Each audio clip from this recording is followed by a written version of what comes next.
So, been a big fan of you guys for a long time, and I've always wanted to know, like, the history of, like, where you two met. Oh, gosh. That's what I always wanted to know. Wow. Do you want to start us out?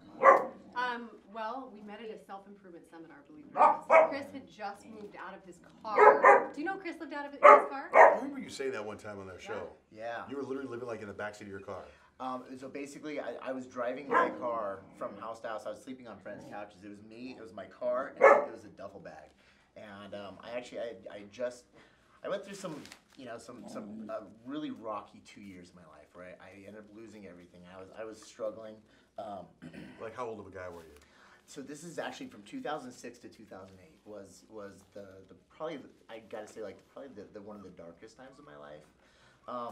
And it was crazy because I got my gig on Good Morning Arizona back in 2003, and so I was helping people lose weight, and I was I love transformation, I love training, I love fitness, but I made some really bad business decisions, and I ended up losing a lot in the process of that. Back in 2006, I ended up herniating a disc in my spine, and not a lot of people actually know this part of the story, but and then when I herniated the disc, I ended up, the doctor gave me a prescription for Vicodin, and it got to be a little bit of a problem, and so I struggled with that for about 2 years, and then in the process, I ended up losing a lot of money. Trying to create a product that I really believed in, but it just didn't pan out for me at all. And so then I found myself May 2008. I didn't have money to pay rent. I didn't have any place to go, so I packed everything into my car. I threw a duffel bag in there, and I drove to my friend's house, and I slept on his couch, and that was kind of like, I got to say, probably one of the toughest times of my life. And for 6 months, I didn't have any, like, I had no home. So basically, my friends would just open up their homes to me. But as you're going through this, are you also trying to beat the Vicodin addiction? So I quit cold turkey actually, and that was in May 2008 is when I ended up quitting cold turkey because I was living with a friend of mine who was really struggling with that, and he ended up in the hospital struggling with his pill addiction. And when he ended up going to the hospital, that's when I left because we were both living under the same roof. I was staying in his condo. And so when he ended up going upside down and going to the hospital, I said that's my wake up call because I don't want to end up like that. So that's actually, I quit cold turkey, and I was staying on my buddy's couch. He let me stay there for a week while I went through the low of it. Because when you cut out painkillers, cold turkey. I mean, even though I was taking them originally to manage the pain in my back. After a while, you're not taking them to manage the pain at the back of it. Right. I was taking them to manage the pain that I felt, just from losing everything, from feeling like a failure, from just trying to be something I wasn't. And so, it's nice to feel a little bit of love. See that? See, he can I mean, feel the hurt. You know what, you're joking about that, but I'm telling you, that's the thing about dogs. Yeah. Dogs can know. Look, that just gave me goosebumps. I know. Aww. Thank you See? so much. I wish this dog could understand. He's telling me that's okay. There's a powerful moment going on here. And and so I ended up quitting cold turkey. And it was kind of interesting because when I ended up staying, like I was talking about, staying on friends' couches here for just about 2 weeks, and then after a little while, I was like, you know what? I'm going to go to LA. I'm going to try to make it in Los Angeles. So I ended up packing everything in my car, which wasn't hard because everything was already in that car. And I drove out to Los Angeles, and I ended up staying with a friend out there. And I went around to different studios, and I was looking to see who's hiring trainers, and I tried to do that for about 2 weeks. It was kind of like a geographical therapy kind of thing. Like, oh, if I go to California, then all my problems are going to be gone. Mm-hmm. No, my problems followed me there. I was still struggling mentally and emotionally. I still had no idea really who I was or why I felt like I had failed in life. And after 2 weeks out there in LA, I just said, you know what, forget it. I'm coming back to Arizona. I'm gonna dig myself out of this hole I was in. I was in a lot of financial debt. And I said, I'm just gonna dig myself out, and I'm gonna do whatever it takes to just start fresh and get myself out of this. And it's funny, on the way out of town, I stopped at this little tattoo parlor on Ventura Boulevard, and that's actually, I got a tattoo down my side because I needed some kind of purpose. I needed something to live for. And so I tattooed the Roman numerals 1 through 1,000,000 down my side. And there's 1, 100, 500,000, 10,000, 100,000, and 1,000,000. And I said, and I'm broke as a joke. I'm in $200,000 of debt and about 2 weeks sobered. And I said, I have no idea how I'm going to do this, but by the time I leave this earth, I want to make a positive difference in 1,000,000 lives. And I tattooed it on so I couldn't get myself out of it. I got into my car. I drove back here. And do you remember that very first transformation I ever did? David Smith, he ended up losing like 400 pounds. Yeah, I know exactly what you're talking I about. called him up and he said, come stay at my house. You can sleep on my couch just while you get back on your feet. His family opened up their doors to me, and I slept on their couch for 4 months while I got back on my feet. And I started training again. I got myself, I started making money, got out of the hole. I ended up renting a house. And during this time, I was like all about self-improvement, self-help. And so I was like all about Zig Ziglar and Tony Robbins, and I was like, every time I'm in my car, I'm listening to the tape of Tony Robbins, harness the power within and everything, and it was awesome, and I started to feel like myself again, after like 2 years of being in a really dark place, and sure enough, a really close friend of mine, he kept telling me, he's like, hey dude, I was in a dark place once also, and I went to this self-improvement seminar, and you gotta do it. It changed my life. And I'm like, yeah. I just kept putting it off. And then he finally said, hey, I already paid for half of your tuition, you're going. And so sure enough, December 5th, 2008, I walked in the doors to the self-improvement seminar, and I saw her. What was the seminar? It's Landmark. Have you ever familiar with Landmark? Landmark? Landmark Forum. No. Yeah, Never Landmark heard of it. Forum. No. And it's awesome. It's a really cool opportunity to learn about yourself, to learn why you do the things you do, like why you think the way you think. It kind of just helps put a language to your thought process. And I think for a lot of people, it actually teaches you things that you didn't know existed, like ways of thinking. Right. Like happiness is in your control. It's not. My happiness is not in your hands. It's not in your hands. If no matter what Chris does to me, I can choose to be happy if I want to choose to be happy. And for a lot of people, they don't even understand that. They don't know that. And even though I feel like Chris and I both know that and knew that going in, it's nice to be reminded, and like Chris said, to put a language to what it is that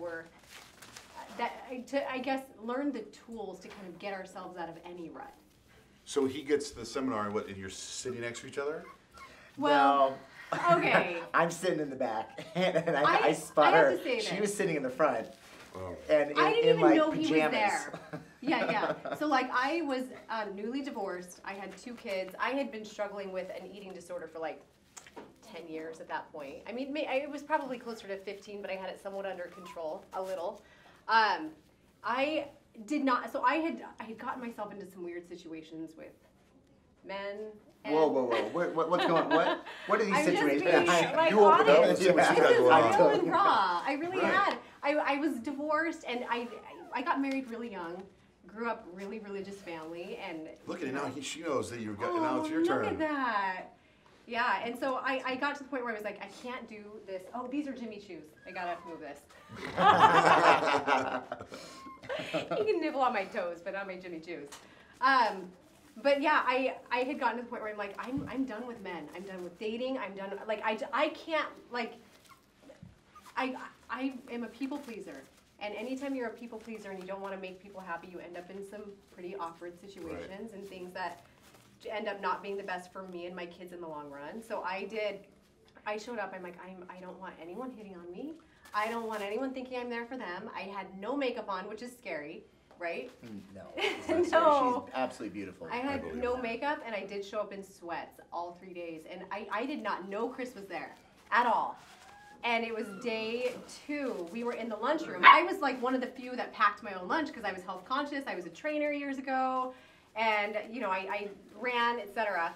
So I was pulling my chicken out of my cooler, and I took off my sweatshirt, so I had on a tank top, and I hear this cheesy guy behind me say, I want to know what you did to get those biceps. And I'm like, oh my gosh, it's a gym rat, and he's totally trying to pick up on me. So I was like, oh, haha, I work out, I do this and this, and He was really friendly, but I was convinced. I'm like, he's a cute guy, but like anyone that looks that good and has that big of muscles, like he's probably a box of rocks. So I kind of like dismissed him. I didn't want him hitting on me. I actually avoided him for the rest of the seminar, the next day and a half. The next day, he shows up bearing me gifts. Like he brought, he did. So this is my perception, right?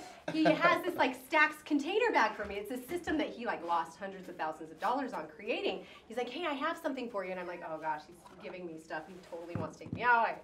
Whatever. So I kind of avoid him a little bit more. It wasn't until the final night, after the seminar was over, that I gave him a ride to his car.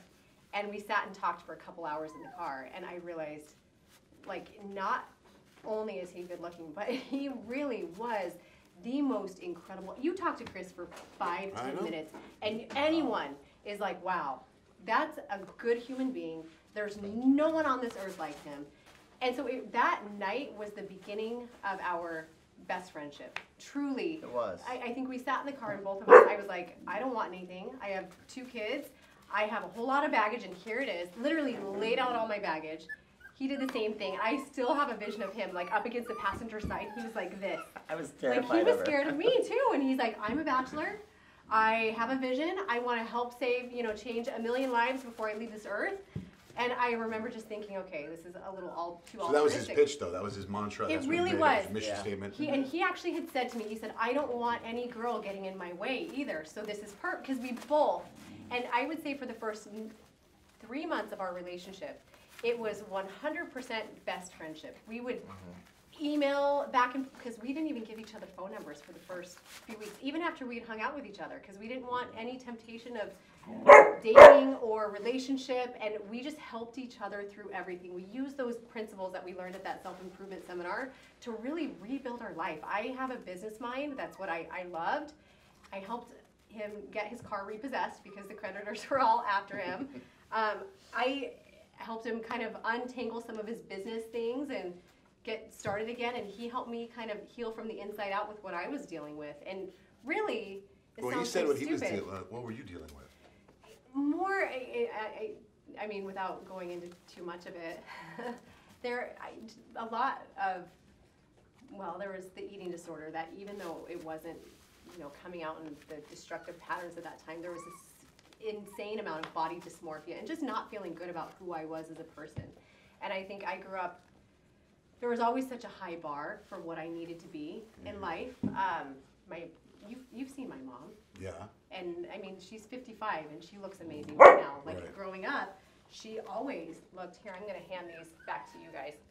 Can I hand these over to you? Malcolm. Those are Jimmy Choo's. I've never called her Jimmy Choo before. So you're saying, for you, the high expectation of your mom, because she was fantastic. And but you look dad, fantastic too, and your dad. Thank you. And you know what? And this same, and my dad, who looked like Mr. Clean, he literally was like a few inches taller than Chris, maybe 4 or 5 inches taller than him, and looked the same, had the same musculature all the way up until the day that he passed away. And just knowing that my family was kind of perceived as perfect for quite a while, and so was I. And so that pressure to be what you think everyone wants you to be and to be what you think your parents want you to be, I mean, that for me is what ended up driving me to an eating disorder. And it's not just the eating disorder, but really self-image issues in a major way. And that's something that to this day I have to keep in check. I have to make sure I'm not letting the, perception, what I think everyone wants me to be, dictate who I am. Because I am who I am. But it's hard. With social media and with everything going on in this world, it's so, you probably know this, it's really hard not to take what people say and like hold it against. Oh, it's hard. Yes. Somebody says, man, your hair is thinning. I go get a hair transplant. Johnjay. And I'm the same way. Like if someone, the other day I'm like, our nanny, Chris, she keeps saying that I look totally different in pictures. I had this day where I literally was like, why do I look totally different in pictures? Wait, hold on. Is that a bad thing? Is that a good thing? Chris is like, well, just embrace the fact that your face mushes into this weird ball in pictures. And I'm like, oh, I did not say that. Hold on now. Yes, he did. Yes, he did. And I'm like, how does my face mush into a ball? Oh my God, seriously. I did not But say that. wait, I what- said you're beautiful no matter You what. did, but I didn't hear that. Because when we're like in that space where we, aren't feeling good about ourselves. I was like trying to like explain like, hey, when she smiles, I was like, so like everybody does. Like, look, I smile and my eyes do this. I was like, so when you smile, like your eyes will squint a little bit more. And I was like, but your smile is absolutely beautiful. And Right, but you say that, but if somebody makes a comment about your eyes squishing out, then there's Botox and you get an eye job. That's it. So you and I are very similar in that place, because I trust me, I deal with it all the time, and I'm trying to get thicker skin now, and I think I'm getting better at it. But like I posted a picture on my Instagram yesterday on Time Hop that popped up from 3 years ago, where the gym I was going to, the trainer got new shirts, and he goes, "Would you put on one of these shirts and post it for me?" And when I put it on, he took a picture and posted it. I was mortified. I thought I looked so fat, and I was so grossed out by the picture. And when I saw the picture yesterday, I was like, "Oh my God, I look fantastic." But at the time of the picture, 3 years ago, I thought I was a gorilla. I wish I looked like I did 3 years ago in that picture. Yes. You know? Isn't that funny how that happens? I said it, I go see a psychiatrist. I don't know if you guys do it. Not a psychologist, a psychiatrist. No. I said it to my shrink. I go, "Look at this." And he's like, "This is what you got, body dysmorphia." Yeah. He said, "You need to overcome that." In fact, I'm seeing him today. He goes, "You need to overcome that." He goes, "And you can affect and help millions of people. Absolutely. If You you can really overcome can. that." So I'm working on that. I think But that's a good thing. you said a comment earlier, and you said something about guy issues. Yeah. So there's something there. Going back to that. Good. So there's something after your first husband and before Chris. I'm not going to that. There's something there, huh? So is your quest to be perfect? Everyone think you have the perfect family? Did you Well, rebel? No, And try dating a there's bunch of absolute- losers? My dad actually thought that I was always rebelling against him, but the fact of the matter is I didn't feel love from myself. I know I had a lot of therapists that were like, "Oh, it's your dad, you had daddy issues." No, my dad was amazing, and I could really cry talking. Well, he's not here anymore. I've heard that. Yeah, sorry. But he was awesome to me. And I think people like to blame someone for their issues that they have. But the reality is I chose not to love myself. And I was always searching for love and affection from other people. Not even, and I really didn't have much of a bar. I would say like high school, I would get myself to the point where these guys wanted to marry and thought I wanted to marry them, and really I didn't. Like I knew that I didn't, but I in my mind I thought if I ever tell them that I don't want to marry them, they're not going to like me, and then it's going to make me unlovable. So I had this I got married for a handful of years, and that was fine and dandy, but then after that, it's like all of those old issues came back with a vengeance, because all of a sudden I had 2 kids, and I was told by one of the guys that I dated between my first husband and Chris that, hey, that's baggage. Like, no one's going to accept you but me. And I listened to what he had said, and I'm like, he's right. Like, and this guy doesn't even know about my eating disorder that I was actually struggling with again after my kids. It had come back, and I thought, it's him or no one. And so I dove into a serious relationship with this guy, and then I had other guys at the gym that were kind of hitting on me or whatever, wherever it was, and then I was like, oh, okay, they love me.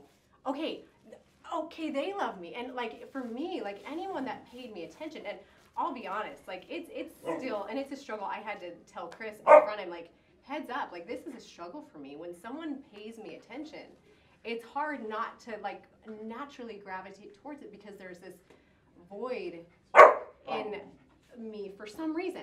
I don't love myself enough. I'm working on it. I'm working on learning to love myself enough so I don't have to grasp on to every person's bit of attention that they give to me and think that that's real, because it's not, you know? But then you meet this guy who loves you for every single thing you have. Yeah. Eating disorder, everything. You're gonna make me cry. No, that's incredible. Like I said, when you No. first came, there's like a lot of magic that happens. There really is. And it's like, meeting Chris, like he definitely, it's funny because in a lot of ways, he was like, you know, you showed me what life is like and life with kids would be like and family, because he didn't believe in any of that and didn't think any of it would ever be real for him. But he really did, like, change who I was then and who I ended up becoming. Like, when I met him, I remember there was this thing, everything I would do, I would be like, what would Chris do? like, okay, in this situation, what would Chris do? Like, it sounds so cheesy. It's that whole, like, what would Jesus do with him? But he is, hands down, like, one of the most Christ-like people. And Johnjay, like, I talked to you a little bit. Our marriage is not perfect, and I'll say the imperfections come from my side. No. And no. Far from. You know as well as I do. But the fact of the matter is, he is so forgiving and full of grace for me. And maybe I'm too hard on myself. Like, maybe I think it's easy for me to put him on the soapbox always and forget maybe the times that he did something imperfect. But he's one of the most amazing, imperfect people in a non-threatening way. A non-judgmental, imperfect people. You don't give yourself nearly enough credit, and I know you can hear that right now, how she beats herself up. But at the same time, like, I'm drawn to her because she's the greatest coach that I've ever had in my life, and she showed me what love is. She showed me what family is, and that's what drew me to her. I mean, of course she's beautiful, and of course I dropped a cheesy line on her on the day that we met. But at the same time, she talked about that conversation, like that very first real conversation that we had in the car 3 days after we met, and she's the coach that turned it all around for me. I remember when we were talking, and she said, I'm going to see you on Tuesday, right? I said, I don't know if I'll be there. She said, but you gave your word that you were going to show up. And I said, yeah, I don't know, but I just don't know if this is for me. She said, but what about your integrity? Aren't you a man of your word? And I said it jokingly. I didn't want to, offend. But that changed everything. She is so deep, like, she can see the matrix, and I tell her that all the time. She can just see through all the noise and can see what's actually happening, like, inside. And when she said, what about your integrity? Like, if you're a man of your word, you need to do what you say you're going to do when you say you're going to do it. And then it dawned on me that that's why I went through so much shit back in the day, is because I never kept my word to myself. I had no integrity. And that turned everything around. I'm like, who is this woman? Like, she is amazing. And then we got to be friends from there. And like she was saying, like, we spent 3 months just friends, just working together, getting to know each other. We didn't ever exchange emails, or never even exchanged numbers. We just emailed back and forth, and she would come over and we would just hang out. But was she out? Were you out of that other relationship? I was out of that relationship into another. She was actually dating another guy, and I remember she was even telling me that she was having a tough time with this guy that she was dating, and I said, give him another chance, give him another shot, because he sounds like a really good guy. And but I'll tell you, I was secretly hoping something would, like, down the road, something would happen with Chris, because he was just that good of a guy. He's one of those people, and I used to say this, when he comes into your life, you know without a shadow of a doubt, you never want him out of your life. And I knew that, and I'm like, my future husband's gonna have a really hard time because I can't, like, let go of this. And not because I was in lust with him at all. Actually, my attraction to him physically grew over time. But because he was just a good friend, a good person. So the friendship is the solid foundation. That's good for all future relationships, right? I noticed that too. My wife and I, we were best friends for a long time. Yeah. She was dating somebody when we met. Yeah. And then you become best friends. Yes. Yes. And then if you have that first, right? That's everything. That's why that's actually what we even tattooed on our fingers here. It says, she wrote my best friend. That's in her writing, and I wrote it on hers. This is my best friend in Chris's writing. Because so, that's no wedding rings. That's the foundation of our relationship. Because no matter what, everything aside, we are friends first. But you know, I didn't know. I mean, because I know you guys personally, I knew bits and pieces. But do most people know this story about you guys? Because I think it's amazing to know that you were living in your car, you know, struggling with a little bit of an addiction, and you to know the relationship issues. And, you're all to know that you're effed up. No, I mean to know the body dysmorphia and the binging. I mean, that's incredible. And to know where you guys are now, that you're pretty much the America's fitness leaders. You know, I mean, it gives me goosebumps. I mean, that's crazy. Well, you know what? More than we want everybody to know that, like, look, hey, and I know that they see us, and they've seen the show, you know, Extreme, and they see us helping others people, you know, and helping people, you know, reach their health and fitness goals and finding the power that they've had within. Guess what? We're all broken. We're all imperfect. Human. We're all human. And we've all got a journey. We've all got a story to tell. You know, and I think one of the coolest things too is all of these things that for so many years, I felt so much shame around it. And like Chris knew some of it, he didn't know all of it, because I was so shameful of my eating disorder. Chris didn't know much about it until the show started. And it was in the past at that point. But the reason why is there was so much shame. I felt like I had wreaked havoc on my body. Nothing good came out of it. But then when I realized that those struggles and those challenges that I experienced in my life, even the shit decisions, excuse my language, Siri thinks I'm talking about it, even those crappy decisions, everything gave me tools in my arsenal to help the people that we were working with. What I was dealing with. You've been there. Yes. That's the best part. It's the same thing. It's just opposite end. It's like my addiction, I could cover. My food addiction, no one knew because I was 105 pounds. The people that I work with, their food addiction, they don't have any way to hide it. You can see it, and so people know what they're dealing with. Mine, I think, was more destructive because it's something I was bearing deep down, and it was wreaking havoc in every other area of my life. But to realize that with all my struggles and my crap decisions, even some of them I made over the past 5 or so years, we can actually help other people with those and help them either avoid it altogether by giving heating advice or help them through it when they, find themselves in the same kind of position. Let them know that there's hope. I mean, to see where you guys have both been and that's incredible. You guys have the biggest transformation. Transformation? Yes. I mean, it's because it's like it almost has double meaning because of what people can do, but what you guys have done. We couldn't help anybody until we transformed ourselves, and that's why we're so passionate about transformation. Just because, and Heidi was just saying that, like if we hadn't gone through these own struggles, like it really is in those darkest times that we learn so much, and we can have so much compassion for what people are going through. Like, and I know a lot of times people watch the show and they're like, how. Especially when this person messes up and and you're with them for a whole year and they're completely like, off the wall and they're cheating and as far as eating all the wrong foods, like how can you have compassion for that? We're like, that's the only thing that changes lives. It was love and compassion, and it was people like forgiving us and telling us that it's okay and that we're still lovable, even though that we didn't feel lovable ourselves. That's the only thing that heals people. And so that's exactly what we want the world to know is like, look, yeah, diet and exercise, that can change your body. That's great. But when it comes to just understanding the fact that number one, you're not alone, and that you are lovable and you are loved, and that, look, we care. People still care, and it's like, that's what really changes lives.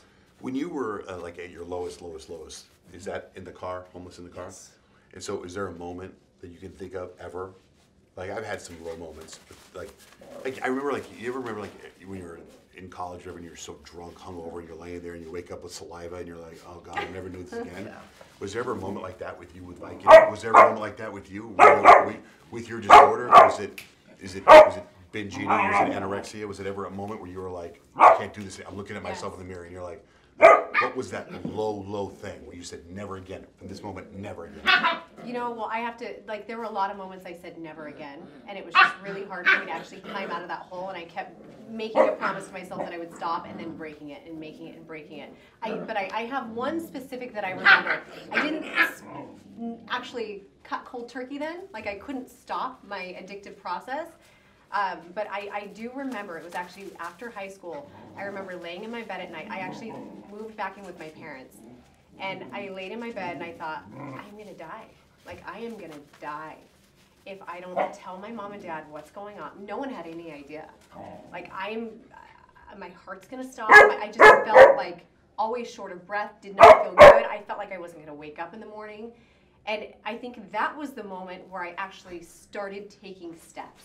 Now it was 5 steps forward, 4 steps back, 3 steps forward, 2 steps back, 5 steps. So it was this up and down from there. But yeah, that was definitely one of those moments for me. I just remember not feeling like I was going to make it to the next day. And I think for a lot of people, you need that. You almost need that fear of life being taken away from you before you make some kind of a change, or fear which life was valuable to me, or something valuable being taken away. It's crazy to see where you are now. I was just watching your Instagram stories yesterday.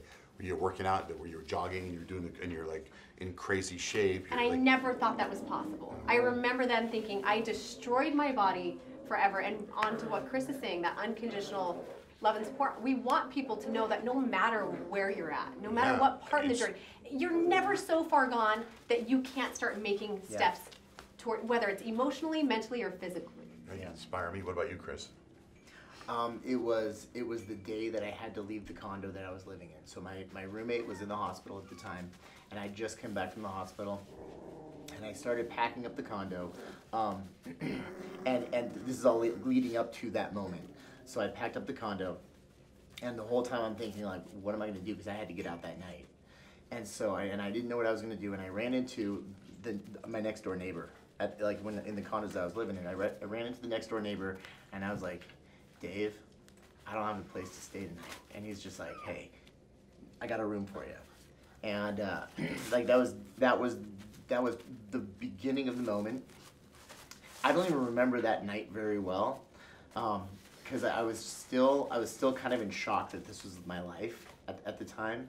And my moment was the next morning. It was waking up. He had a little twin bed and just a side room. And I just remember waking up on that twin bed and like looking up at the ceiling.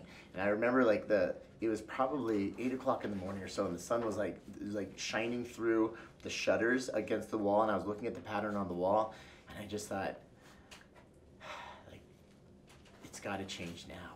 Like this is the next chapter of my life, and like I'm never gonna look back. And I kind of floated around for 2 weeks because I just didn't know what steps to take. And so that's when I called my buddy Mike like that afternoon, and I was like, hey Mike, I don't have a place to stay. Can I crash on your couch for a bit? And he's just like, yeah, no problem, come on over. So then I thanked Dave, and I packed up and I went over to Mike's house, and he let me stay with them for about a week. And then I ended up going to California because I knew I wanted change. I knew I was done with that other part of my life.